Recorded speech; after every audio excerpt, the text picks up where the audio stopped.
सभी साधकों को स्वयं दीप्ता का प्रेम भरा नमस्कार। आज मेरे साथ आप सबके चहीते जाने माने साधक अविनेश जी मेरे साथ हैं। तो आज कुछ प्रश्न और कुछ वार्तालाप हम अविनेश जी के साथ करेंगे। तो अविनेश जी, स्वागत है आपका मेरे इस चैनल पे। हाँ जी अविनेश जी। जी प्रणाम स्वयं दीप्ता जी। प्रणाम प्रणाम।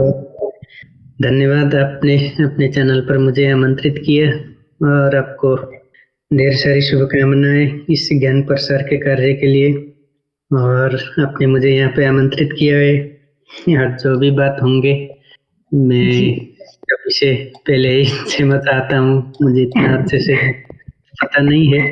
जो भी मैं अपने अनुभव के आधार पर पाऊँ उसको ही मैं अपने रखने का प्रयास करूँगा। हाँ जी बिल्कुल, जो बस हम आपका अनुभव ही जानना चाहते हैं अविनेश जी। बड़ी खुशी हुई मुझे, आपने मेरा आमंत्रित स्वीकार किया, इतना समय आपने निकाला मेरे लिए। बहुत बहुत धन्यवाद। सभी साधकों के लिए आपने समय निकाला, तो बहुत धन्यवाद आने के लिए। तो अविनेश जी, मैंने सुना है कि आप गायन बहुत अच्छा गाते हैं। तो क्यों ना हम फिर आपके गायन से ही शुरुआत करें। हाँ जी। यहाँ से सुना आपने है, मैं तो उतना अच्छा गाता नहीं हूँ। थोड़ा बहुत गुनगुनाता हूँ जब अकेला रहता हूँ, तो जो भजन वगैरह है सुनता रहता हूँ। हाँ जी, तो बस गा नहीं पाता हूँ, फिर भी थोड़ा सा एक प्रयास कर लेते हैं। जरूर जरूर, बड़ी खुशी होगी हमें अगर आप कुछ हमें गाकर सुनाएंगे तो। जी आप गाइए कुछ। जी, यहाँ पे मुझे यूट्यूब पे एक मिला था जो मैं पहले बहुत सुनता था, उसी को मैं यहाँ पे रखना चाहूँगा। जरूर। मैं कोई गायक नहीं हूँ, थोड़ा बहुत इधर उधर प्रयास कर लेता हूँ। तो कोई भी गायक नहीं है जी। हाँ जी, प्रस्तुत है गाना जहाँ पर कुछ सुझाव दिए जा रहे हैं, कविता का है या फिर गाने के माध्यम से, उसी को मैं आपके समक्ष रख रहा हूँ। तो इस प्रकार है। कुछ कहना चाह रही है हवा, कुछ सन्नाटे भी बोल रहे। कुछ कहना चाह रही है हवा, कुछ सन्नाटे भी बोल रहे। कुछ सत्य गगन से उतरी है, जो बंद द्वार है खोल रहे। कुछ सत्य गगन से उतरी है, जो बंद द्वार है खोल रहे। सुनो कुछ देर ठहर कर सुनो, बुनो एक जीवन फिर से बुनो। सुनो कुछ देर ठहर कर सुनो, बुनो एक जीवन फिर से बुनो। अपनी गहराई में कूदो, सच्चे सिक्के मिल जाएंगे। अपनी लहरों से बात करो, सब उत्तर भी मिल जाएंगे। अपनी गहराई में कूदो, सच्चे सिक्के मिल जाएंगे। अपनी लहरों से बात करो, सब उत्तर भी मिल जाएंगे। सुनो कुछ देर ठहर कर सुनो, चुनो खुद अपना रास्ता चुनो। सुनो कुछ देर ठहर कर सुनो, चुनो खुद अपना रास्ता चुनो। थी कब से मौन सृष्टि सारी, मिट्टी की गंध को कहने दो, कहने दो। अब मुक्त करो तुम स्वर सारे, हर रुके छंद को बहने दो, बहने दो। सुनो कुछ देर ठहर कर सुनो, बुनो एक जीवन फिर से बुनो। सुनो कुछ देर ठहर कर सुनो, बुनो एक जीवन फिर से बुनो। जी इतना ही था, तो धन्यवाद। अरे वाह वाह, क्या बात है अविनेश जी। बहुत खूबसूरत शब्द और खूबसूरत भाव आपके। बहुत आनंद आया मुझे आपका ये भजन सुनकर, गायन कहूँ या भजन कहूँ, इतने सुंदर आपने तरीके से पेश किया है। मतलब आपकी जो आत्मा उसमें झलक रही है, कि आपकी सरलता इस भाव में झलक रही है। बहुत सुंदर इसके शब्द, एक एक शब्द को मैंने सुना है, वो वाकई मुझे छू रहे हैं। सुनो बहुत खूब। जैसे हम भागते रहते हैं ना जीवन में, कभी ये हाँ चाहिए, कभी वो चाहिए, कभी थोड़ी देर हाँ, रुक कर देखते नहीं है कि क्या क्या हो रहा है जीवन में, क्या है वास्तविकता, क्या है। तो इस गीत वास्तविक। के माध्यम से वही थोड़ा सुझाव दिया जा रहा है, थोड़ी देर रुक कर तो देखो क्या है तुम्हारे हाँ आसपास। तो हाँ, ये भजन मुझे भी बहुत पसंद आता है। मैं गुनगुनाता रहता हूँ यही। बहुत सुंदर। वाकई आपने सही बोला है कि हम कितना भागते हैं ना, सारे लोग इधर से उधर उधर, एक सेकंड कोई रुकने को तैयार नहीं है। मतलब बहुत सुंदर उसके भाव है। हो, बहुत बढ़िया जी, बहुत बढ़िया। अब तो हम आगे प्रश्न की ओर चलते हैं अवनीश जी।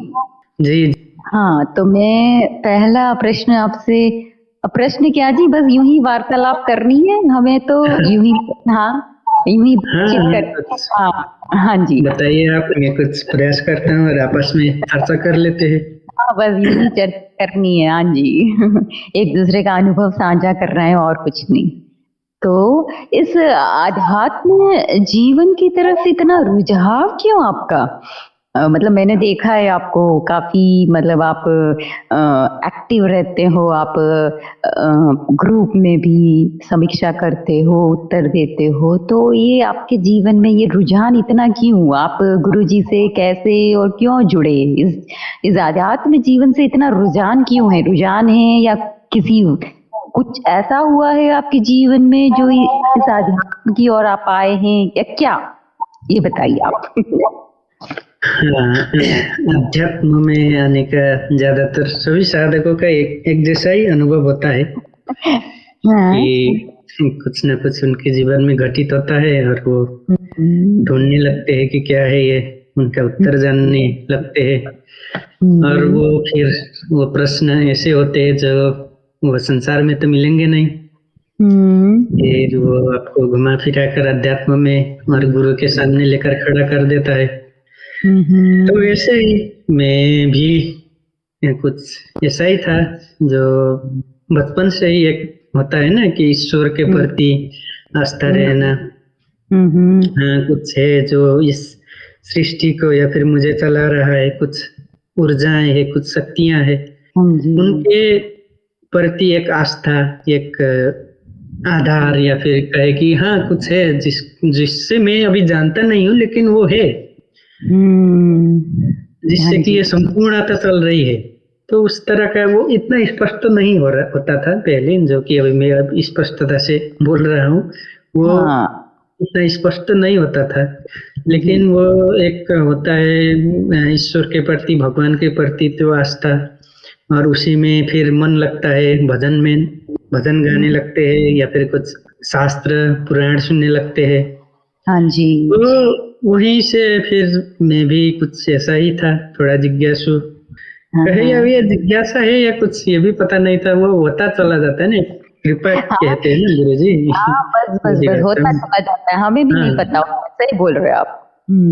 तो वो सारी घटनाएं जो होती थी, और जो शास्त्र वगैरह सुनते थे और थोड़ी बहुत लोगों की बात सुनते थे, और मेरे पिताजी जो है थोड़ा बहुत रामायण पढ़ते थे, क्योंकि नेपाल में रामायण और देवी भागवत गीता प्राय सबके घर में होता है। और वो रामायण पढ़ते थे और थोड़ी बहुत वहां से सुन लिया, और वो भी कहते थे कि गुरु ही सबसे बड़ा होता है, माता पिता से भी बड़ा गुरु होता है। वो बचपन से ही वो ऐसे उनके मुंह से ऐसा सुना था।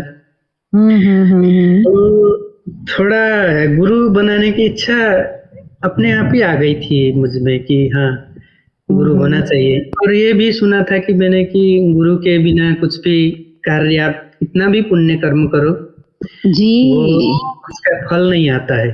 नहीं आता है। हाँ जी। तो फिर ये एक होता है ना, जैसा हम ज्ञान मार्ग की बुद्धि बोलते हैं या फिर जो भी कहे उसे, हाँ कि जी। तो फिर गुरु के बिना कुछ होता ही नहीं, तो फिर करना क्यों? तो गुरु नहीं करना क्यों है फिर? दान धर्म पुण्य का कर्म करना क्यों? इस तरह से वो एक विचार आता था। हाँ तो धीरे धीरे वो फिर प्रबल होता गया और हाँ। गुरु ढूंढना।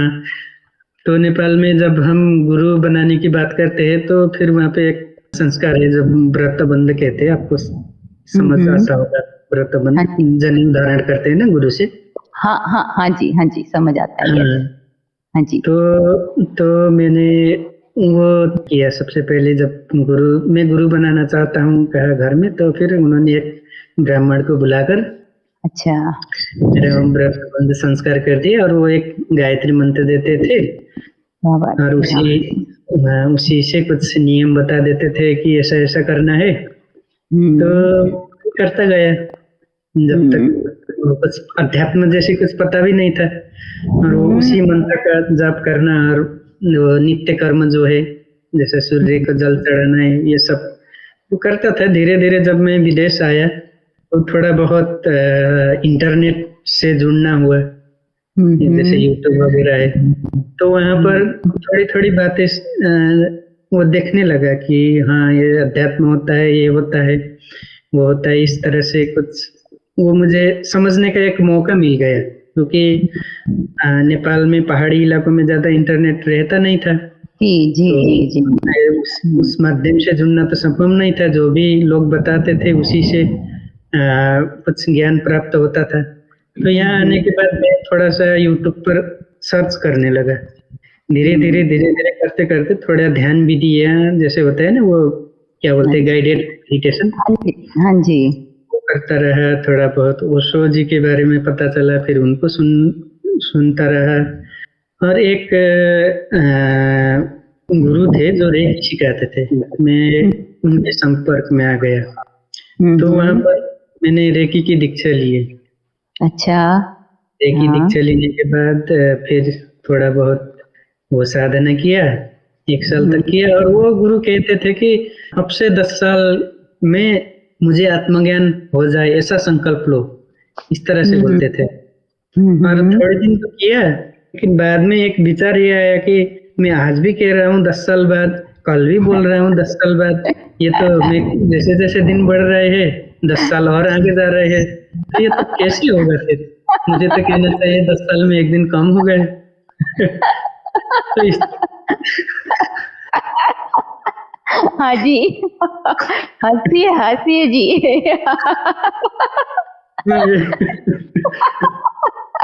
हंसने वाली ही बात है, मैं भी वही सोचा।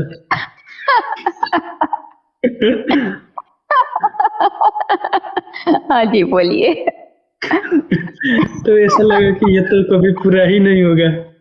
जैसे जैसे दिन बढ़ रहे वो 10 साल वाली दिन और दूर जा रहा है। तो फिर कुछ पुस्तकें मिले, कुछ मिलते हैं ना, बहुत सारे वीडियोस मिलते हैं, पुस्तकें मिलते हैं। हाँ वो जी। बोलते हैं कि वहाँ पे यही मिला मुझे, जो भी पुस्तक मैंने पढ़ा उस वक्त, उसमें एक ही बात बार बार आता था कि गुरु के बिना कुछ नहीं होता, गुरु होना चाहिए, गुरु के बिना कुछ नहीं होगा। नहीं तो होगा। हाँ, जितने भी मैंने वीडियो देखे, जितने भी मैंने पुस्तक जो पीडीएफ पुस्तक मैंने पढ़े, वहां पर एक ही बात बार बार आता था, जिसमें हर चीज में। तो ऐसा लगा कि हाँ अब गुरु होना चाहिए, गुरु चाहिए। तो था मैं विदेश में, यहाँ पे अब गुरु ढूंढना तो संभव नहीं है, ऐसा कोई मिलता नहीं है। तो सोचा एक बार सोचा कि अब तो सब कुछ छोड़ के जाता हूँ, वापस जाता हूँ और फिर सब कुछ त्याग कर गुरु खोजने में लग जाता हूँ।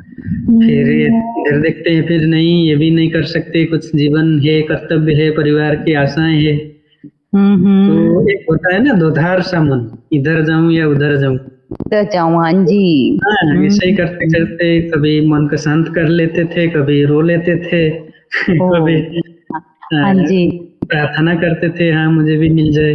तो हाँ जी। अंत में कुछ नहीं हुआ, तो मुझे लगा कि हाँ गुरु ही चाहिए, तो कोई भी चल चल जाएगा गुरु। तो उसी हाँ। में जो रेकी की साधना कर रहा था, वहीं पे एक उनके गुरु थे जो कि हम्म, भक्ति मार्ग की दीक्षा देते थे, मतलब मंत्र दीक्षा देते थे। हम्म, मैंने सोचा हाँ वही ले लेता हूँ मैं भी। तो हम्म, उसको करने का निश्चय करके मैंने फिर तैयारी किया।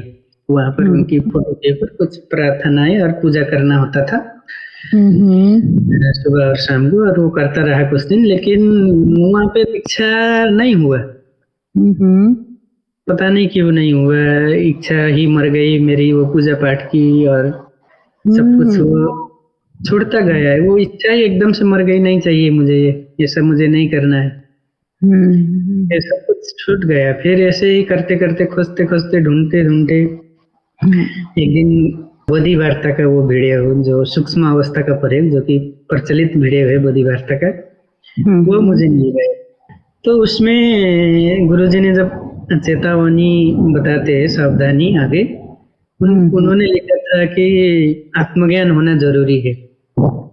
तो मुझे लगा ये भी तो वहीं फिर 10 साल की संकल्प लेने की बोलेंगे हाँ आत्मज्ञान जी। यानी 10 साल आत्मज्ञान यानी 10 साल तक का संकल्प ले लो। हाँ जी। तो थोड़ा बहुत सुना और छोड़ दिया, लेकिन फिर भी ऐसा कुछ आकर्षण सके कि कुछ और ही अलग ही बता रहे हैं। और हाँ, हाँ, पता नहीं कौन सी सत्संग में है, उन्होंने पूछा कि किसी को पूछा था उन्होंने कि जो तरुण प्रधान जी गुरु जी है हमारे, हाँ जी, आत्मज्ञान हो गया आपको? हाँ जी।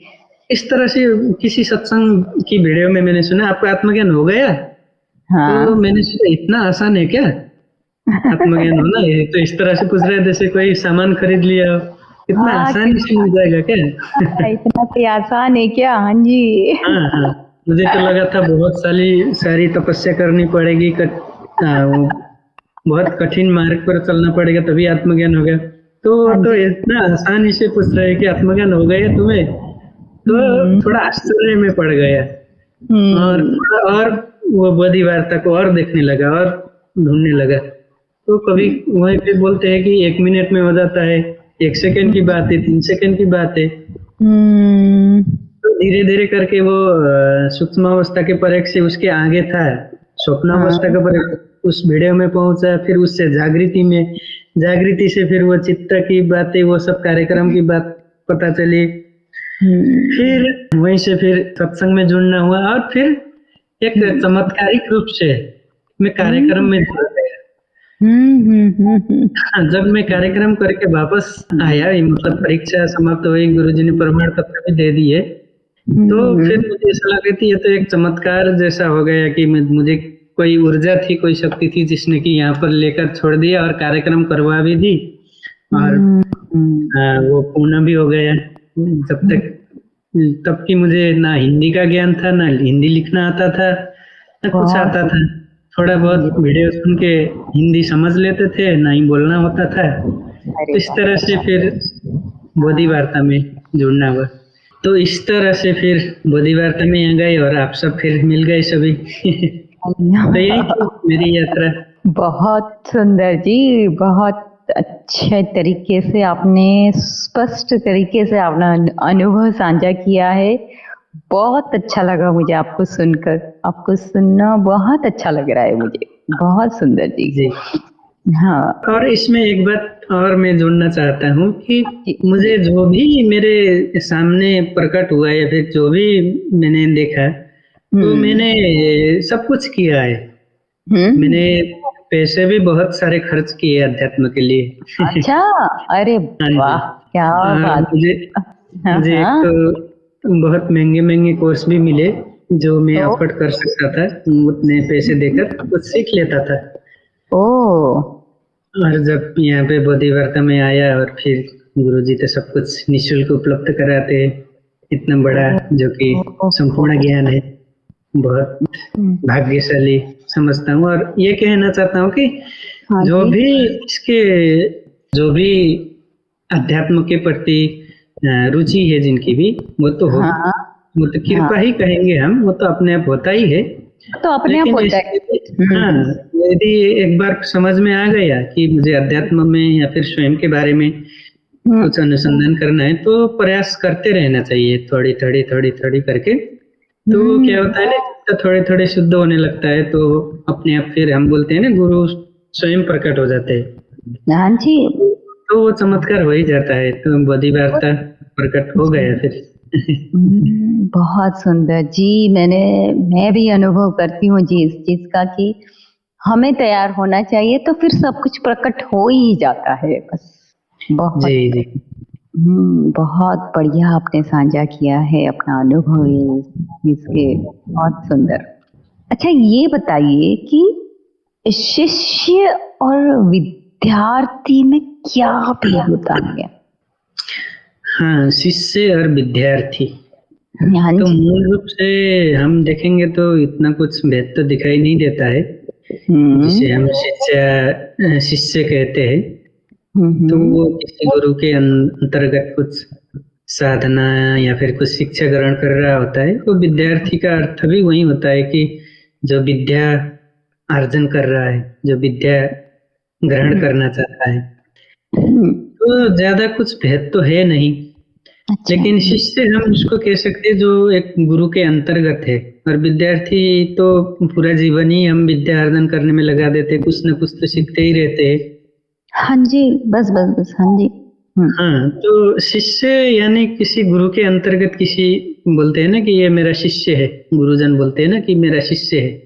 हाँ। तो यदि वो उस परंपरा में है तो फिर उसको हम शिष्य कह देंगे, या फिर, और यदि कुछ ग्रहण कर रहा है, सीख रहा है, तो विद्यार्थी। ये मेरा अपना परिभाषा है, कुछ और भी हो सकता है।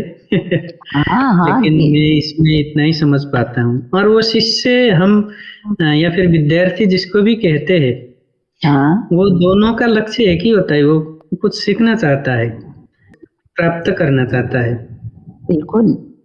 और उनमें भेद भी होता है कि कौन क्या प्राप्त करना चाहता है। जैसे कि हम देख पाते हैं विद्यार्थी जिसे कि संसारिक उसमें बोलते हैं स्टूडेंट्स, जो विद्यालय में जाते हैं और जो संसार के लिए उपयोगी ज्ञान है, जीवन उत्तरजीविता के लिए, वो ग्रहण करते आते हैं। जैसे हम शिष्य बोलते हैं तो एक थोड़ा सा हमारा वो सोचने का दायरा जो है वो थोड़ा अलग हो जाता है, वो एक अलग हो जाता है। आध्यात्मिक और इशारा करता है ना। अब की समय में हम देखेंगे तो हम्म, ये एक केवल शब्दों ही है, दोनों दोनों का अर्थ एक ही है। और शिष्य वही है जो स्वयं को जानने के लिए किसी के प्रति हाँ, समर्पण होता है, या फिर अपने आप को किसी के ऊपर समर्पित करता है। समर्पित ये करता है। हाँ, एग्जैक्टली। ये जान कर कि मुझे कुछ नहीं आता, हाँ, अब मुझे कुछ नहीं आता आप, है। हाँ, आप मुझे अब सिखाइए।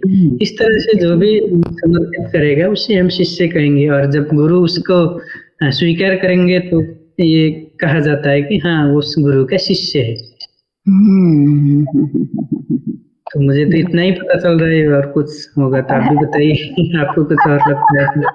हाँ, मुझे क्या लगता है ना अविनेश जी कि शिष्य और विद्यार्थी, I mean, हाँ आपने सही बोला कि विद्यार्थी बिल्कुल सब, हम शिष्य भी सीखना चाहते हैं, विद्यार्थी भी सीखना, लेकिन शिष्य जो होता है ना वो कांटों में छुपी जो होती है ना सुगंध, उसको भी महसूस करता है शिष्य। और विद्यार्थी जो होता है ना फूल की खुशबू को महसूस करता है, वहीं तक उसकी चेतना सीमित होती है।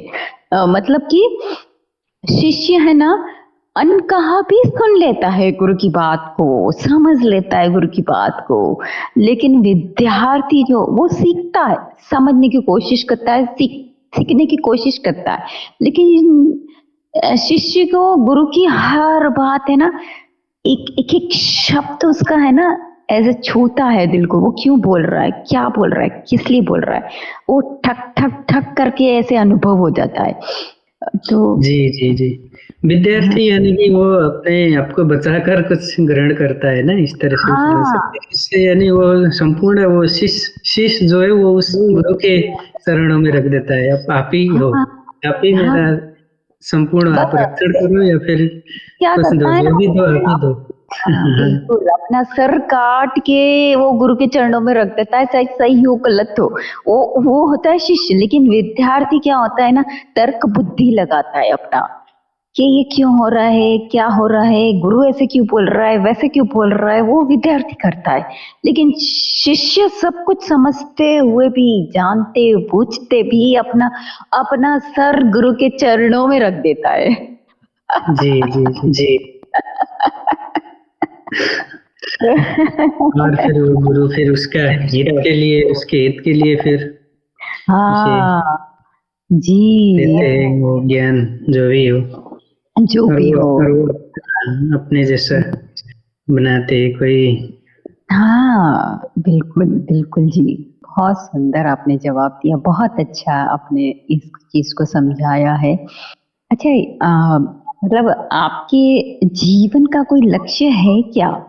और जीवन में क्या होना, मतलब लक्ष्य का होना कितना आवश्यक होता है किसी के भी जीवन में, आम इंसान, आम व्यक्ति के जीवन, क्या लक्ष्य होना इम्पोर्टेंट होता है, महत्व होता है, या आपने अपना कोई जीवन का लक्ष्य निर्धारित किया है? जी, जैसे हम लक्ष्य की बात करते हैं, तो हम वहाँ पर पहुँचना चाहते हैं, जहाँ पे अभी नहीं है। हम्म, तो इसीलिए हम उसका लक्ष्य बना लेते हैं कि हाँ, मुझे वहाँ पर पहुँचना है। है तो अभी लक्ष्य है, मतलब अभी वहाँ पर पहुँचा नहीं है। जी। तो जीवन में लक्ष्य होना कितना आवश्यक है? हम्म, इससे पहले मैं शुरू करना चाहूँगा कि जीवन यदि है, तो हाँ उसमें तो एक लक्ष्य पहले से निर्धारित है, जो कि जीवन है। जी। एक पायदान से दूसरे पायदान में वो चला जा रहा है, बहता जा रहा है। जैसे एक नदी है, उसी तरह से एक जीवन है। वो हम्म, नदी का लक्ष्य समुद्र है, ऐसा हम कह सकते हैं। सागर में जाना उसका लक्ष्य है, ऐसा कह सकते हैं। हम्म, लेकिन जो वो नदी जो बह रहा है, वो बिना लक्ष्य के बह रहा है। कभी इधर इस कोने कभी में उधर। हाँ, चल रहा है, कभी उस कोने में, है ना। वो एक नैसर्गिक रूप से एक स्वचालित, या फिर कह सकते हैं वो अपने ही धुन में है। उसका ना ही वो पकड़ने की जल्दी है, ना ही कुछ करने की जल्दी है। वो अपने हिसाब से बह रहा है। चलता उसी है, तरह बहता से, है। हाँ जी, उसी तरह से जीवन है, जो कि एक लय में बह रहा है। और हाँ। यहाँ पे क्या होता है कि जैसे हम फिर लक्ष्य और उपलक्ष्य इस तरह से बातें करने लगते हैं, तो फिर वहाँ पर एक दुविधा आ जाती है। वो अवरोध जैसा लगता है कि हाँ, अब इसको इस तरह से मोड़ना है। वो उस दिशा में नहीं जाना है, जैसा कि उसका स्वभाव था। जहाँ पर वो ढलान में नदी जिस तरह से बहता है, उसी तरह से जैसे जीवन बह रहा है, हम उसको एक दिशा देने का प्रयास कर रहे हैं। तो वहीं पर फिर थोड़ा गड़बड़ आ जाता है कि हाँ जी। कुछ किया जा सकता है इसका। ध्यान हाँ, से देखेंगे तो जीवन में कोई लक्ष्य नहीं है। जीवन स्वयं एक लक्ष्य की तरह है, जो कि बहना उसका काम है, अनंत बिल्कुल। अनंत हम्म, अनंतता तक। और जैसे ही हम फिर इसको एक व्यवहारिक दृष्टि से देखेंगे, तो जीवन में लक्ष्य होना भी आवश्यक है। यदि जीव जो कि चित्त है, उसको तो किसी लक्ष्य की आवश्यकता होती है। वो तो कुछ ना कुछ करना चाहता है, क्योंकि कर्म संस्कार है, प्रारब्ध है, कुछ ऊर्जाएं लेके आया है इस मनो शरीर यंत्र रूप में। तो उसके हाँ, लिए कुछ न कुछ दे दिया जाता है कि हाँ, ये करो, वो करो। तो वो होना आवश्यक है। और वहाँ पे फिर ये निश्चय कर लेना चाहिए कि मेरे लिए क्या आवश्यक है, हाँ जी। मेरा मेरी इच्छा क्या है, मैं किस लिए हाँ। हूँ, मेरी हम्म, महत्वपूर्ण इच्छा क्या है। तो उस हम्म, ओर जाना चाहिए, ना कि हम जो लक्ष्य बना लेते हैं ना जीवन में कि जी। हाँ, घर बनाना है, संपत्ति इकट्ठा करना है, शादी हम्म, करना है, या फिर हम्म, अच्छे जी। नौकरी में लगना है। तो ये लक्ष्य शायद नहीं होना चाहिए। या फिर होगा किसी का कि हाँ, ज़्यादा धन कमाना लक्ष्य होगा, वो हाँ, उसका है। वो लेकिन उसका है यदि जी। हाँ, यदि हम लक्ष्य निर्धारित कर रहे हैं, तो ये हम्म, देखना चाहिए कि क्या ये मेरे लिए सही है? क्या ये मेरा है? या फिर बाहर से आया है। तो इस तरह से हम यदि देखेंगे, ये किसी का होता है ना कि कोई बहुत विलक्षण होते हैं कि जो बचपन से ही इतना सुरीले भाकों में या फिर सुरीले शब्दों में उनका सुर होता है, गाने में अच्छे होते हैं, जी कोई जी विज्ञान में जी। निपुण होते, कोई गणित में निपुण होते हैं। हाँ जी। वो अपना लेकर आए हैं, वो उन्हीं में उनको रुचि आता है। लेकिन हम्म। जैसे ही पैदा होते हैं एक संस्कार या फिर एक सामाजिक रूप में हम क्या कर लेते हैं, या फिर क्या होता है, क्या ऐसा देखा जाता है कि उसको जो अपने माता पिता जो है वो उनके अनुसार उस पे कुछ थोपने लगते हैं कि हाँ तुम्हें ऐसा बनना है, तुम्हें डॉक्टर बनना है, इंजीनियर बनना है। तो वो बेचारा वो ना चाहते हुए भी उसको लक्ष्य बना लेता है। लक्ष्य बना लेता है उसका। इस तरह से वो जीवन उसका एक नर्क जैसा हो जाता है, वो अपनी इच्छा से कुछ कर नहीं पाता है। हम्म। तो जैसे ही हम लक्ष्य की बात करते हैं तो ये ध्यान रखना चाहिए कि सबको स्वतंत्रता मिलनी चाहिए, सबको अपना-अपना लक्ष्य तय करने का अधिकार होना चाहिए, फिर स्वतंत्रता होना चाहिए। बिल्कुल, मैं भी इस बात से सहमत हूँ। सबको अपना-अपना जीवन अधिकार होना चाहिए, जैसे जीना है उनको। हुँ। हाँ, तो एक हम ये कर सकते हैं कि उसको एक दिशा दे सकते हैं, जैसे कि माता-पिता होते हैं ना, वो उस बच्चे को एक दिशा दे सकते हैं कि हाँ, ये इतना सही है इसके लिए और इतना गलत है। क्योंकि अभी बुद्धि भी इतना विकसित नहीं हुआ होता है छोटे बच्चों में, तो उनकी रुचि किसमें है, वो ध्यान रखना चाहिए, ना कि ये कि मैं इस पर क्या भविष्य इसका क्या देख रहा हूँ। वो अपना खुद का लेकर आया है, हुँ, जी, उसका अपना खुद का प्रारब्ध है। जी। तो फिर उसी तरह से यदि माता-पिता भी उस पर यदि शरीक होंगे उसके लक्ष्य की ओर, सहायक बने ना कि उसको अपने कार्यों से, अपने प्रारब्ध से जी, भटकने में भटक जाए वो। हाँ, क्योंकि यदि आप जो प्रारब्ध लेकर आए हैं, जैसे गुरुजी भी कहते हैं ना, यदि जो प्रारब्ध है वो तो आपका पूरा पूर्ण होगा ही, उसी के पूर्ण लिए आपने जीवन। जन्म लिया है। हाँ जी। और अगर आप उससे भटक गए और दूसरा कुछ करने लगे तो वो प्रारब्ध वैसा के वैसा ही रह जाएगा। हुँ। और उस जीवन में फिर सुख भी नहीं मिलता है। आपने ना देखा सुख ही होगा कि हाँ, बिल्कुल कई सारे अनुभव किया है। बच्चे ना सुख होता हाँ, है, ना शांति होती है उस जीवन में। जी। कई सारे तो ऐसा भी होते हैं कि वो तनाव में आकर आत्महत्या तक कर लेते हैं। बिल्कुल, बिल्कुल। यदि उनकी रुचि की होती तो फिर वो क्या आत्महत्या करते? नहीं, वो तो नहीं खुशी-खुशी करते ना। जी। हाँ, इस तरह से यदि आप सोचेंगे तो लक्ष्य एक खुद में कुछ नहीं है, लेकिन लक्ष्य यदि बनाना ही है तो अपना स्वयं का बनाना चाहिए। नहीं बस तो स्वयं का जैसे ही हम यदि अध्यात्म में कुछ लक्ष्य बनाएँगे तो फिर अध्यात्म में तो हमें यही पता चलता है, जैसा कि ज्ञान मार्ग में कि कई लक्ष्य है नहीं, लक्ष्यहीनता है, अस्तित्व स्वयं लक्ष्यहीन है। जो भी जी, होता है सब कुछ मिथ्या ही है। मिथ्या है सब कुछ। तो जहाँ पर सुख मिले, जो अपनी इच्छा के अनुसार हो, वो लक्ष्य बना लेना चाहिए। बस, क्योंकि बस, बस। कर्म थोड़े बहुत करने पड़ते ही हैं। खाली जी, बैठने से भी सुख नहीं मिलता है, कुछ न कुछ तो करना ही पड़ता है। कर्म तो आपको करने ही पड़ेंगे देखिए, हाँ हाँ जी, जी। कर्म ना करके बैठने से भी कुछ सुख नहीं मिलता है। थोड़ी देर आराम मिल सकता है कि हाँ, कुछ काम नहीं है, आराम मिल रहा है। लेकिन हुँ, वो फिर बोझा हो जाता है, वो फिर दुःख का कारण बन जाता है। तो कुछ न कुछ हुँ, तो चाहिए ही, तो इससे अच्छा दूसरों का वो भार उठाने से अच्छा अपना कुछ किया जाए, अपने प्रारब्ध जी, की ओर देखा जाए, तो ये लक्ष्य होना चाहिए।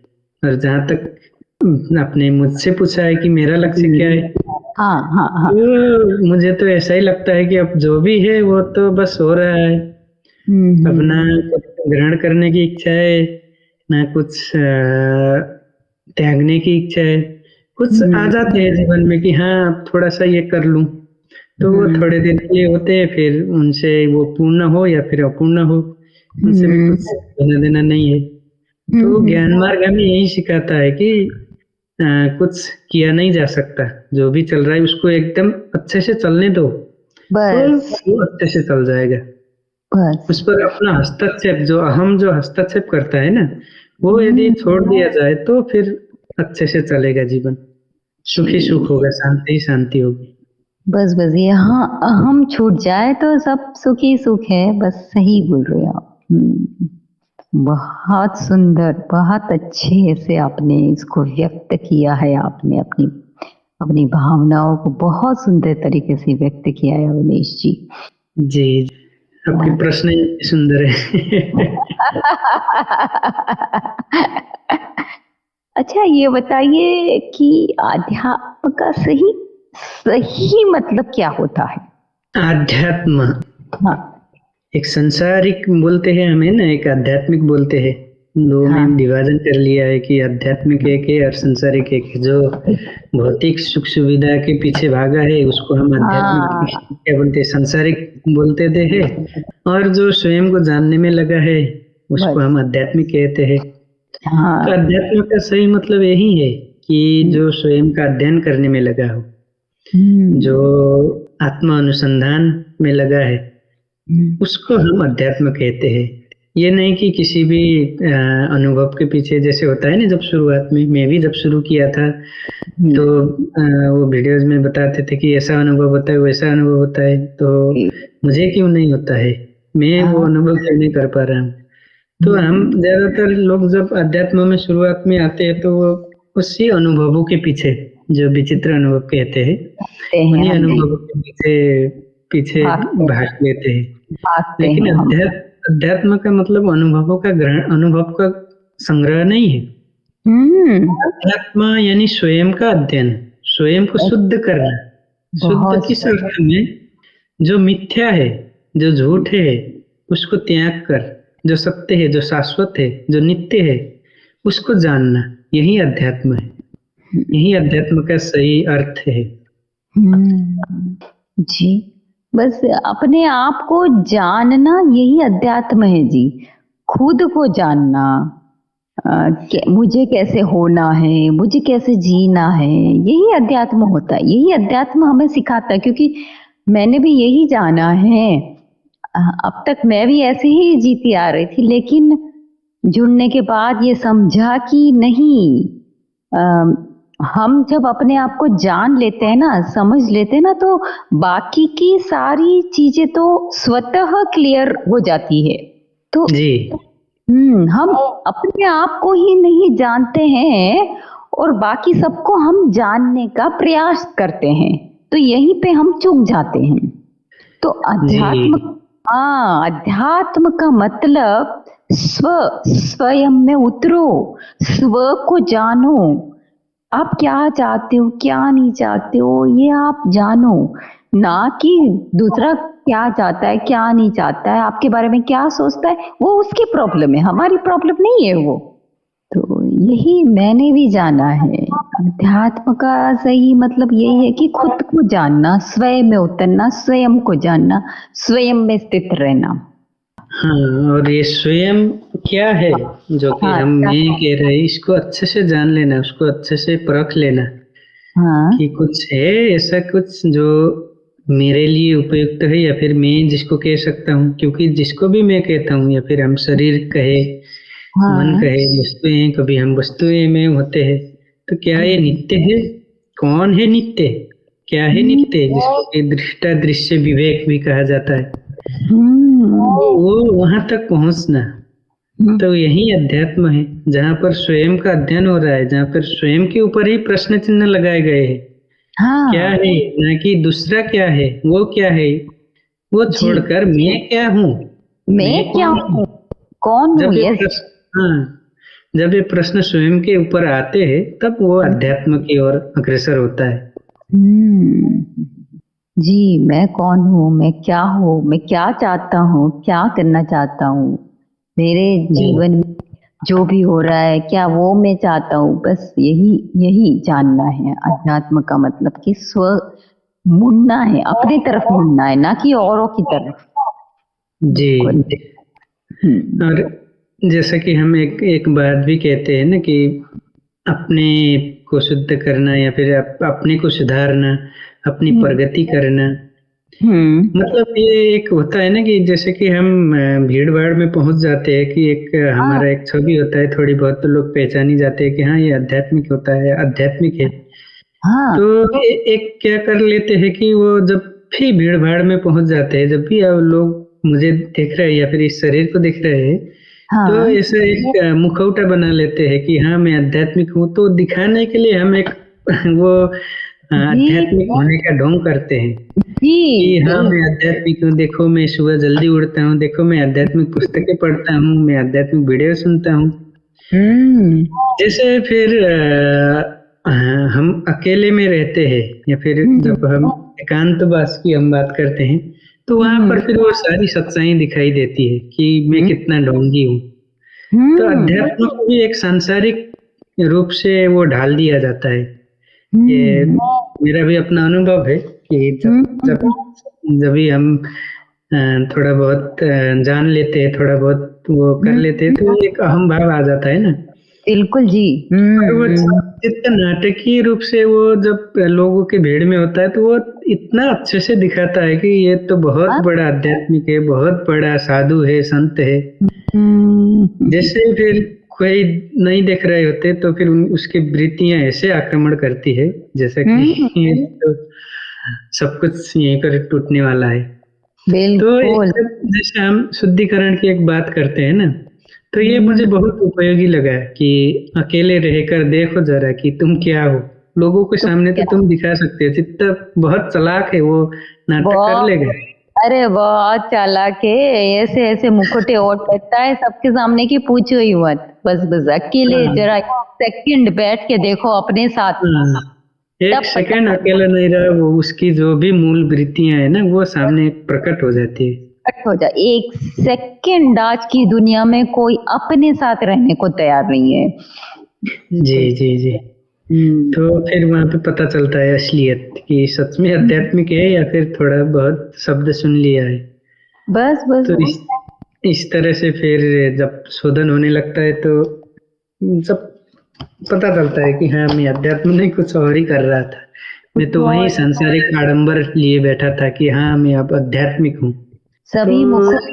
हाँ जी हाँ, बिल्कुल, हाँ, आपने तो सही कहा। इसी चीज को अगर सभी लोग जान लेना कि वाकई मैंने मुखोटा ओढ़ के रखा है, मैं क्या कर रहा हूँ क्या नहीं कर रहा हूँ, ये स्वतः की जिम्मेदारी होती है।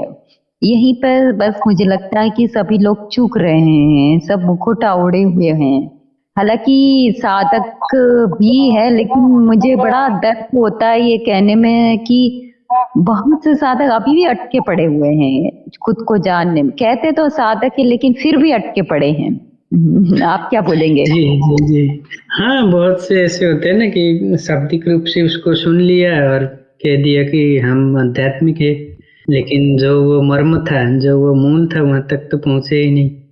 पहुंचे ही नहीं। और उसी में उलझे रहे कि हाँ थोड़ा ज्ञान हो गया, कुछ मिल गया, तो अब उसी को रट्टा लगाए बैठे होते हैं। या फिर अहम की एक होती है ना, वो अपने आप को बचाए रखना चाहता है, तो वो फिर बना लेता है कहीं ना कहीं। उस दिन गुरुजी एक दिन बोल रहे थे ना, एक अनुभव करता होता है, एक अभिनय करता होता है। तो ये अनुभव जी अनुभवकर्ता का अभिनय करे बैठा रहेगा ये अहम, तो फिर कुछ काम का नहीं रहा फिर। कुछ काम का तो नहीं है। धीरे धीरे समझ में आता है, पहले तो एकदम से वो समझ में भी नहीं आता है कि क्या है। तो धीरे धीरे वो सत्संग सुनते सुनते जो कहा गया है उस पर मनन करते हुए, तो धीरे धीरे फिर समझ में आता है कि हाँ ये ईश्वर कहा गया है, ये नहीं है जो मैं समझ रहा हूँ, या फिर जो ये बुद्धि समझ रही वो नहीं है, कुछ और ही है। तो इस तरह से फिर सही अध्यात्म वहां पर जन्म होता है। फिर वहां से फिर आध्यात्मिक यात्रा शुरू है फिर। शुरू हो जाती। तो क्या मतलब आपको लगता है कि अगर 100 में से 100 ये सुन रहे हैं तो क्या वाकई उसको ये अनुभूति होती है, या 100 में से एक को ये अनुभूति होती है? मुझे मुझे तो लगता है कि 100 में एक, जो एक होता है ना 100 में से, मतलब देखिए इस चीज को, अध्यात्म को जीना पड़ता है आपको। जीने के लिए आपको उसको बहुत हिम्मत होनी चाहिए। दुनिया से आपको अलग होके चलना पड़ता है, एक अलग आपकी पहचान हो, एक अलग तरीके से आपको जीना पड़ता है। भीड़ में ना चल के अलग से चलने के लिए बहुत हिम्मत होती है। तो सभी का मुझे लगता है कि यही रोग है कि क्या कहेंगे लोग। अगर इस चीज से हम उबर जाए ना कि क्या कहेंगे लोग, तो फिर हम आध्यात्म में की और बहुत बहुत आगे बढ़ पाएंगे, क्योंकि बहुत से लोग, मुझे लगता है कि यहीं पे अटके पड़े हैं कि क्या कहेंगे लोग, सबसे बड़ा रोग कि क्या कहेंगे लोग। जी जी जी, जैसा कि आपने कहा कि क्या ये समझ पाएंगे सब जो सुन रहे हैं, हाँ तो हाँ, ये तो इतना सरल है कि समझ तो सबको आता है। यदि हाँ उनको अच्छे से बता दिया जाए कि हाँ ऐसा ऐसा है देखो, तो वो समझ तो जाते हैं। लेकिन क्या होता है ना कि वो चित्त फिर वो तो शक्तिशाली है, वो तो फिर अपने वो पुरानी वृत्तियों में लग जाता है, वो फिर उसी मिथ्या को फिर सत्य मानने सत्य बना के दिखाता है। हम्म, तब यहाँ पर यदि रुचि नहीं है, यदि मुमुक्षु नहीं है, जो गुण बताए जाते हैं ना साधक के, जी जी जी जी। तो फिर वो टिक नहीं पाता है वहाँ पे, वो साधना हम्म, आगे नहीं बढ़ पाती। समझ सबको आगे आता है, क्योंकि समझ सबको आता है, वो कुल। तो स्वयं प्रकाशित है, स्वतः है, सबके पास है ना, जैसा जी हम कहते हैं। तो ये नासमझी वाली बात तो नहीं है, उनको अच्छे नहीं से है। यदि वो जिस स्तर में उनके शब्दावली में यदि समझा दिया जाए तो समझ सबको आता है। हम्म, समस्या ये है कि वो गुण जो है वो पात्रता नहीं होती है, बस बस बस। जो कि वो कृपा नहीं हुई है, ऐसा कह सकते हैं। जैसा कि हम प्रयास करते करते ढूंढते ढूंढते आ गए ना कि हाँ अपने आप जी। को बड़ा बनाने जैसा लग सकता है। लेकिन हाँ, वो पात्रता होनी आवश्यक है। वो पात्र बिल्कुल यदि नहीं है, वो छेद है उसमें, तो वो टिकेगा नहीं। उस छेद को बंद नहीं। करना पड़ेगा, और वो छेद बंद करने के लिए क्या आवश्यक है? वही साधक के गुण, वैराग्य, मुमुक्षुत्व, जिज्ञासा, हम्म, तितिक्षा, जो षट संपत्ति है, ये सब होनी आवश्यक है। बहुत। तो ये कोई रॉकेट साइंस नहीं है कि किसी को समझ नहीं आएगा। सबसे सरल तो यही है। जी, सबसे सरल यही है, बट बस खाली भटक रहे हैं और कुछ भी नहीं है। सब कुछ समझ जी में आता जी। है। हाँ हाँ जी। सब। अब मतलब हम अगर इस रास्ते पे आ गए हैं, गुरु जी से जुड़ गए हैं, तो यही साइन होता है कि हम कुछ समझ रहे हैं। और अगर फिर भी अटके पड़े हैं तो मुझे बड़ा कभी कभी आश्चर्य होता है कि क्यों अटके पड़े हो आप लोग। मतलब कभी कभी मुझे बड़ा आश्चर्य होता है, किसी को देखती हूँ करती हूँ तो, कि क्यों कैसे अभी तक अटके पड़े हैं? मतलब कि शब्दों को उन्होंने जाना है लेकिन उतरा कुछ नहीं अंदर। उन संकेतों का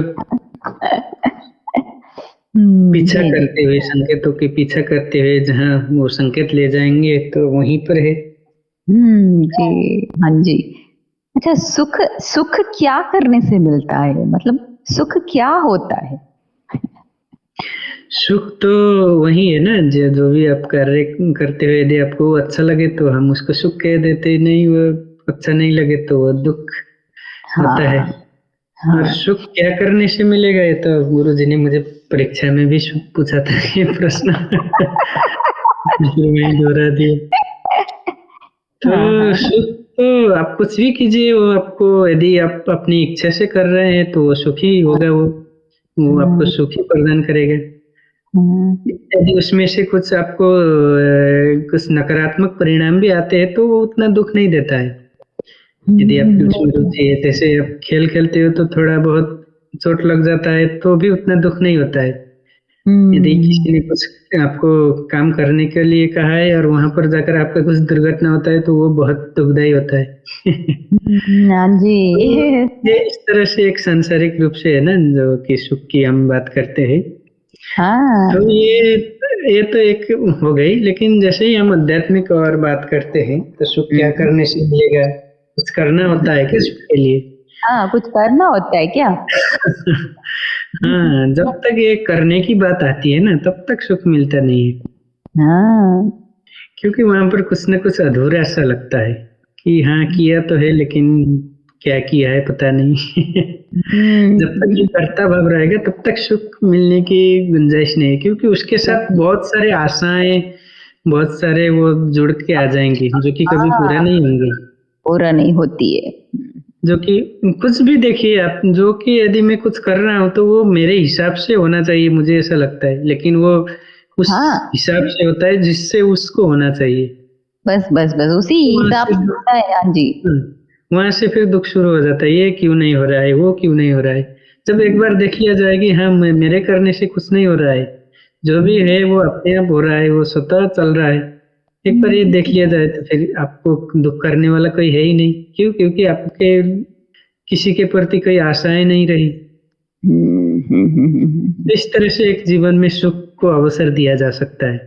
तो जैसे आत्मज्ञान की बात करते हैं तो फिर हम ये कह देते हैं कि ना सुख चाहिए ना दुख चाहिए, हाँ, सब कुछ आनंद में है। सब कुछ जो अनुभव करता है जिसको हम कहते हैं वो तो आनंद ही है।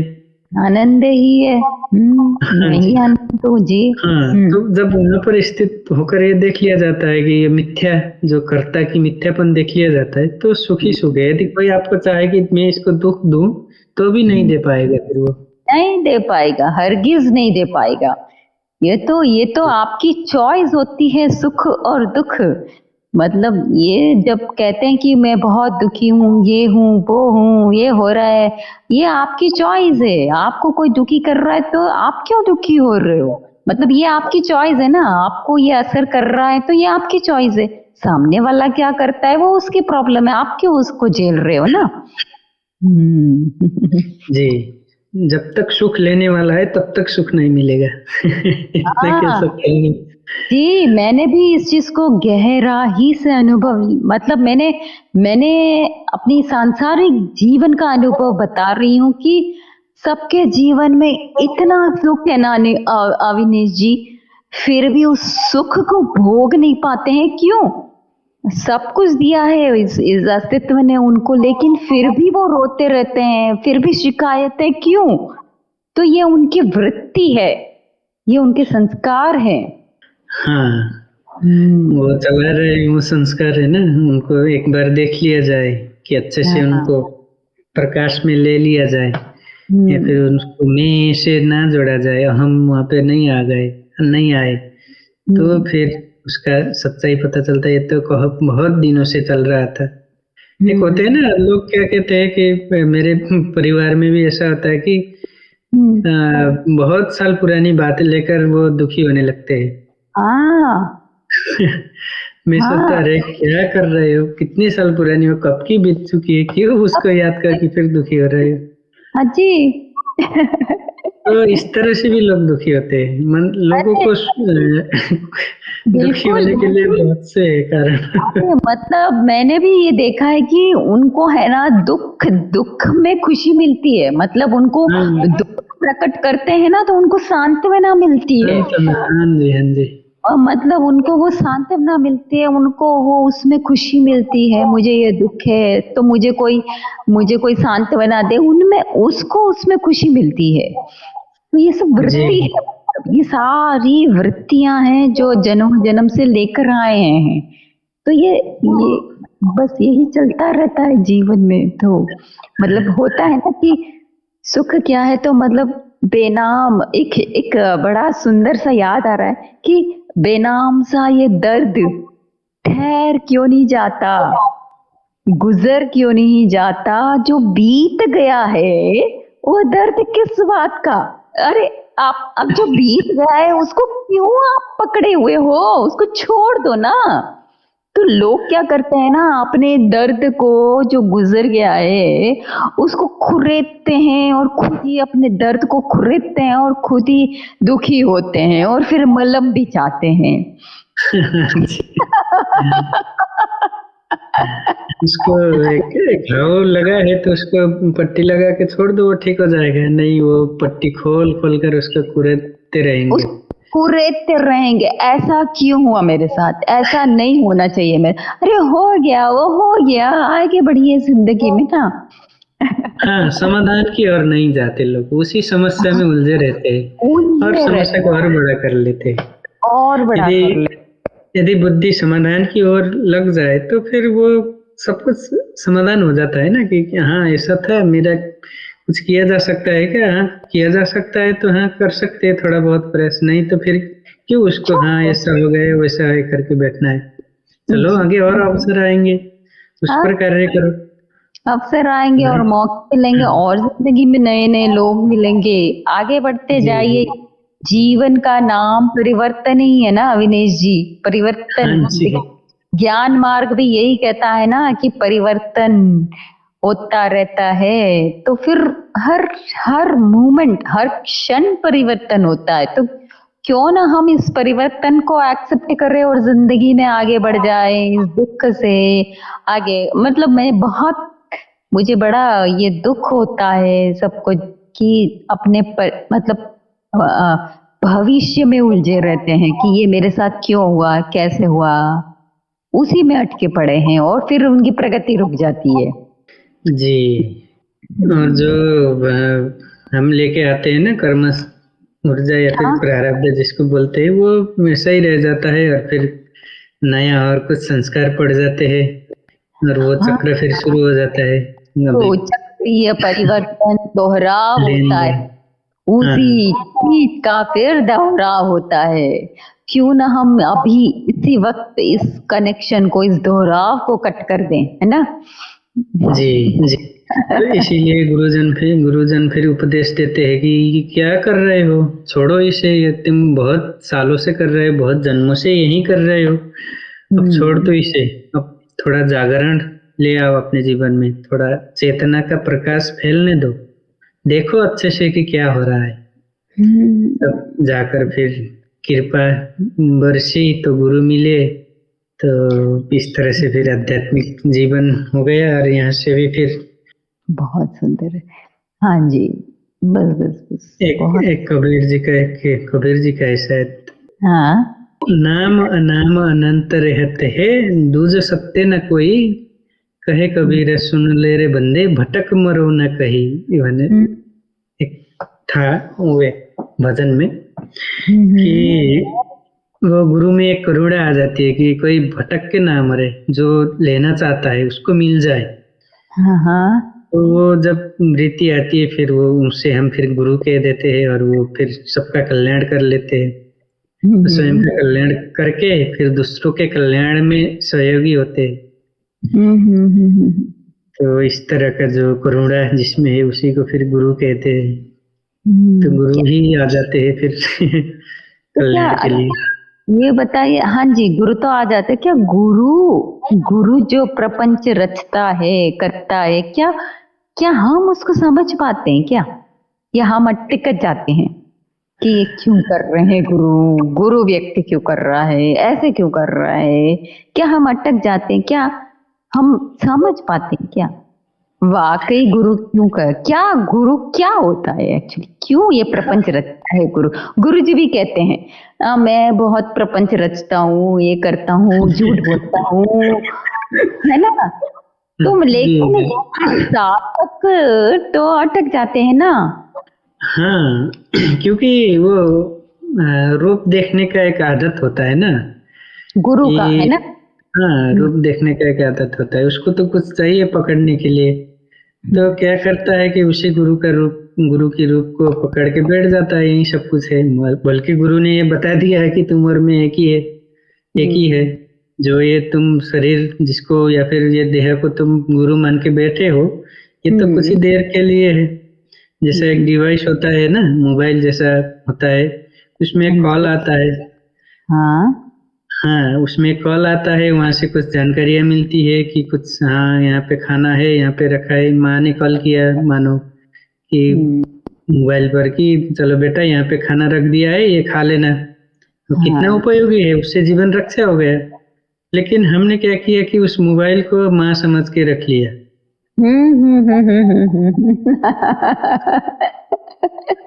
बहुत लेकिन बढ़िया। माँ तो कोई और ही है। वो मोबाइल तो एक माध्यम था, वो मोबाइल जो था उपयोगी हाँ, था, बहुत उपयोगी था। यदि वो नहीं होता तो पता नहीं चलता खाना कहाँ था। लेकिन वो माँ नहीं है। तो यहाँ पर थोड़ा विवेक का उपयोग करना चाहिए। जब एक बार विवेक। कह दिया ना कि तुम और मैं एक ही है, तो फिर वो छूट जाना चाहिए, वो जो मोह होता है। आदर होता है, प्रेम होता है गुरु से, वो तब स्वाभाविक हाँ ही है। हाँ, लेकिन मैं ऐसा वो, नहीं कि हाँ इनके बिना नहीं रह सकता या नहीं रह सकती, इस हाँ तरह से हाँ, नहीं। नहीं होना चाहिए। मुझे भी, मतलब मैंने भी अनुभव किया है कि देखिए ना मतलब सब कुछ छूट जाता है, लेकिन गुरु का मोह ना नहीं छूटता है, बहुत मुश्किल से छूटता है वो। लेकिन इसको अभी छूटना चाहिए, ये भी है ना। जी, जैसा मैं जब चरण 4 पर साधना कर रहा था तो वही भाव आता था कि हाँ, गुरु से मिलना है, वहाँ कब मिल पाऊँगा, उनके चरणों में गिरना है। तो हाँ। बहुत वो एकदम बेचैन करता था वो। तो फिर एक बात ये याद आती थी मुझे कि गुरुजी ने कहीं सत्संग में कहा था या फिर कहाँ से आती थी कि वो एक काल्पनिक सा वो एक हो जाता था कि वो बोलते थे मुझसे मिलके क्या करोगे? फिर हाँ, हँसने लगते थे तो फिर मुस्कान आती थी कि चेहरे पे। हाँ, बात तो सही है, बोलना तो कुछ ने ना पूछना है, ना कुछ कहना है, सब कुछ जो है बता दिया है गुरुजी ने। हाँ। अब मिलके क्या करूँगा? मैं अब भी अब जब सोचता हूँ तो गुरुजी से यदि मिलना होगा तो मैं उनसे क्या पूछूँगा? क्या पूछना होगा मेरा? क्योंकि बात करने को कुछ है नहीं। है नहीं। हाँ। तो उन्होंने जाना वहीं फिर वो समझ हमारे सामने साझा की और वहीं फिर मैंने भी कुछ प्रयास करके थोड़ा बहुत जान लिया। तो हम्म। एक ये इस बात बता के इस शरीर से मोह क्यों कर रहे हो? तो वो बात कह हम्म। देने से फिर ये हो जाता है कि हाँ, चलिए। पर मैं जब उस वक़्त जब मुझे गुरुजी से मिलने की बहुत तीव्र इच्छा होती थी ना, तो हाँ। एक आसन में जब बैठता था तो उनकी कल्पना करके उनसे बातें करने लगता था। अरे वाह, क्या बात है। हाँ, ये ऐसा चल रहा है, वैसा चल रहा है, सब कुछ कह देता था और वो अपने आप वहाँ पे होता था कि वो भी उत्तर देते थे, बताते थे, कुछ होता था, ऐसा लगता था कि हाँ, मिलकर आ गए। फिर वो इच्छा फिर धीरे-धीरे करके ऐसे ही शांत हो गई। हम्म। और थोड़े बहुत गुरुजी वीडियो में भी आने लगे, हाँ तो जी। उनको देखा, हाँ, ऐसे ही है। वैसा ही है शरीर, जैसा दूसरे लोगों का होता है, केवल बोलते हाँ। कुछ थोड़ा अलग है। बस वही बस। पता चल गया फिर अब वो वो नहीं रहा कि हाँ, मिलना ही है, नहीं मिलूँगा तो मैं कैसे रह पाऊँगा, वो नहीं हम्म। रहा अब फिर। वो हाँ, नहीं अच्छा है। रहा। हाँ, मिलना है, ज़रूर मिलेंगे, एक बार देखने जाएँगे, लेकिन वो अब बेचैनी नहीं होती है कि हाँ, कब मिल पाऊँगा। बहुत सच। हाँ, बस बस बस बस, इसी इसी बेचैनी को हमें बस बिल्कुल स्थायी करना है। बिल्कुल वो बेचैनी को ही हमें समझना है। अच्छी बात बताई आपने, बहुत सुंदर बहुत अच्छे से आपने व्यक्त किया है इसको। और मतलब अविनेश जी, आप और जी, हम हैं तो साधक ही देखिए, लेकिन सांसारिक जीवन में खो गए हैं ना। तो जी। और जब सांसारिक जीवन जीते हैं, हम जीते जीते हैं, तो कर्तव्य पहले आ जाता है। ना चाहते हुए भी हम कर्तव्य को पहले रख देते हैं और अपनी खुशी को बाद में। तो क्या ये सही है और कहाँ तक सही है? क्या हमें हमारी खुशी पहले रखनी चाहिए या कर्तव्य को पहले रखना चाहिए? हाँ, तो जैसे खुशी और कर्तव्य की हाँ। बात आती है, हम्म। तो हमें लगता है कि 2 अलग-अलग चीज़ें हैं, कि वो हम्म। मेरी खुशी के लिए है और वो मैं कर्तव्य निर्वाह कर रहा हूँ केवल, निर्वाह करने के लिए। इस तरह खुशी से कैसे? हाँ, इस तरह से देखते हैं। लेकिन यदि इस तरह से देखेंगे तो वहाँ पे दुःख ही मिलेगा, क्योंकि हाँ। वो एक दिखावे के लिए हाँ, मेरा कर्तव्य करके किया जा रहा है। लेकिन क्या मुझे ये करना है? हम्म। वो दिखावटी रूप में नहीं कि हाँ, मुझे करना पड़ता है इसलिए नहीं। क्या मैं ये करने के लिए मैं सही हूँ या फिर क्या ये मुझे करना चाहिए? इस तरह से यदि आप अपने आप को प्रश्न करेंगे, तो एक कर्तव्य नहीं रहेगा आपके लिए कि जो निर्वाह करना है, जो दूसरों के लिए करना है। वो एक ऐसा हो जाता है कि हाँ, ये मुझे तो हाँ, मैं तो ऐसा ही हूँ, क्योंकि अपने स्वभाव को जब आप जान लिया कि हाँ, तो वो हाँ। एक कर्तव्य निभाने जैसी बात नहीं रह जाती वहाँ पर। जो भी मुझे सही लगता है वो मैं करता जाता हूँ। इस तरह से आता है कि या फिर वो मुझे दूसरे के लिए करना है या फिर खुद के लिए। दूसरे के लिए भी कर्तव्य होते हैं या फिर खुद के लिए भी कर्तव्य होते हैं। तो हम्म। कभी-कभी ऐसा भी हो जाता है कि भले ही वो मुझे कितना दुःख दे, लेकिन हम्म। ये मेरा एक वो कर्तव्य हो जाता है या फिर हम यहाँ पे कह सकते हैं कि ईमानदारीता जो कह सकते हैं ना कि हाँ जी, हाँ वो जी। ईमानदारीता आ जाती है कि हाँ, ये तो मुझे करना ही है, भले ही मुझे बहुत दुःख मिले। हाँ। तो एक सेवा भाव से जब तक नहीं किया जाता है तब तक वो एक दिखावा ही रहेगा, जिसे हम कर्तव्य कहते हैं। बहुत बस सारे बस। होते हैं कर्तव्य, अपने लिए खुद के लिए कर्तव्य होते हैं, फिर हम देखते हैं जो माता पिता होते हैं समाज के लिए, देश के हाँ। लिए जिस देश में रहते हैं, वो सबके लिए एक एक कर्तव्य होता है। और आप ये देखेंगे कि जो सत्य है, जो सत्य के आधार पर जो जीवन होता है उसमें आधारित आप देखेंगे तो आप अपने आप वो कर्तव्य पूर्ण होने लगेंगे। आप किसी को छल नहीं करोगे, किसी के नहीं ठगोगे। क्यों? क्योंकि आपको ये पता है कि ये मैं नहीं कर सकता, ये करना सही नहीं है, ये गलत है। तो वो कर्तव्य ही बन जाते हैं और वो आपको खुशी देंगे। ऐसा नहीं है कि आप कुछ दिखावा के लिए कर रहे हो। हाँ तो हाँ। हाँ, दूसरे को भी हम जब करते हैं तो अपने लिए तो थोड़ा बहुत हम सुख की बात तो देख ही लिए कि अपने सुख बाद में आता है। लेकिन ऐसा भी नहीं है, जैसे आपको आध्यात्मिक रूप में ऐसे कहेंगे तो हाँ। ये इस तरह से किया जाता है कि बेचारे वो तो दुखी है, मुझे तो थोड़ा आनंद का रस मिल गया है जो स्थायी है, शाश्वत है। तो उस तरह से फिर मैं करूं या ना करूं उसमें कोई भेद नहीं होता। यदि मुझे नहीं करना है तो भी वो मुझे दुख नहीं देगा। हम्म। मुझे ऐसा लगता है कि नहीं, मैं ये नहीं करूंगा, ये मेरा कर्तव्य भी है तो भी मैं नहीं करूंगा। तो इस तरह से भी है तो भी वो ज्यादा दुखदायी नहीं होगा, क्योंकि वो बिल्कुल। सत्य पर आधारित है ना। यदि जी। झूठ में चल रहा है तो फिर वो कर्तव्य भी उसको क्यों कहना है, वो तो एक नाटक चल रहा है वहां पे। नाटक है वो, तो कर्तव्य भी नहीं होता है, सिर्फ दिखावा होता है अगर आप झूठ मूठ का कर रहे हो तो। हाँ कर्तव्य जी। माशुका होती है आपकी, है ना। जिंदगी में जी। बहुत से हमारे पड़ाव आते हैं, सुख दुख ये सब चलता है, यही इसी को हम जीवन कहते हैं ना। अगर सुख ही सुख हो तो हम मर ही जाएंगे, वो कोई जीवन नहीं हुआ। सुख दुख का सम्मेलन ही जिंदगी होता है। तो ये फितूर होता है हर उम्र में जुदा, ये फितूर होता है हर उम्र में जुदा, खिलौने माशुका और खुदा रुतबा जिंदगी में सुखों के पीछे भागते हैं, ये चाहिए वो चाहिए, लगता है ये सब बेकार है। लेकिन जब हमें नैतिक जीवन से जब हम रूबरू होते हैं तो हमें लगता है कि हमें सब स्पष्ट रूप से समझ में आ जाता है ना अविनेश जी। जी। यदि कोई बाहर से कुछ कोई बता रहा है कि ये कर्तव्य है, ये करो वो करो, तो वो ठीक नहीं लगता है मुझे।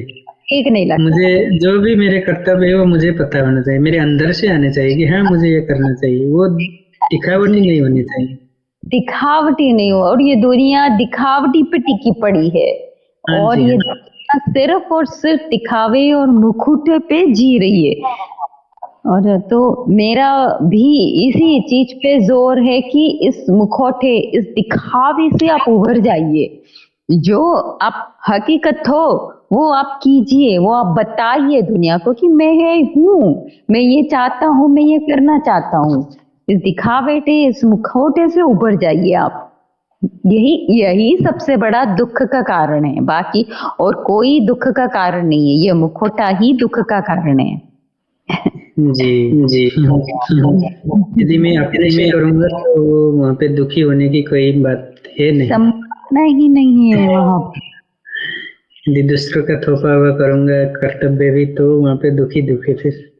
बहुत सुंदर, बहुत बहुत अच्छा लगा मुझे आपसे बात करके, बड़ा आनंद आया आपको जी। सुन के, आपके अनुभव को जानकर। बहुत बहुत सरलता से आपने कह दिया, मतलब आपके भावों में आपके शब्दों में इतनी आपकी आत्मा की सरलता झलकती है ना अविनेश जी। बहुत अच्छा लगा मुझे आपसे बात करके। तो बस यहीं पे अब तो और कोई पूछ और क्या पूछे, हमने मुझे लगता है सारे अनुभव को साझा किया है हमने। जी। जी। हाँ, अध्यात्म से लेके सांसारिक जीवन तक हमने सारे अनुभव को साझा किया है। तो मुझे उम्मीद है सभी साधकों को ये हमारा वार्तालाप बहुत ही सुंदर और सत्य की अनुभूति होगी इसमें। तो बहुत धन्यवाद अविनेश जी फिर से आपका। जी, मुझे आमंत्रित करने के लिए बहुत-बहुत धन्यवाद। और सभी जो भी ये रिकॉर्डिंग सुनेंगे, हाँ सभी जी। को प्रणाम। और कुछ गलती हो गई हो तो क्षमा कर दीजिएगा, ज्ञानीजनों से अनुरोध है। और आपको बहुत-बहुत आभार आमंत्रित करने के लिए। नहीं नहीं जी, आपने मेरा आमंत्रण स्वीकार किया, मैं तो इसी से बहुत आनंदित हूँ। चलो आपने मेरा आमंत्रित तो स्वीकार किया और मुझे उम्मीद है सभी साधकों को ये वार्तालाप कहीं न कहीं अपने जीवन में ज़रूर उपयोगी होगा। धन्यवाद मुझे और अविनेश जी को सुनने के लिए। फिर मिलते हैं बहुत जल्दी और किसी वार्तालाप में। नमस्कार।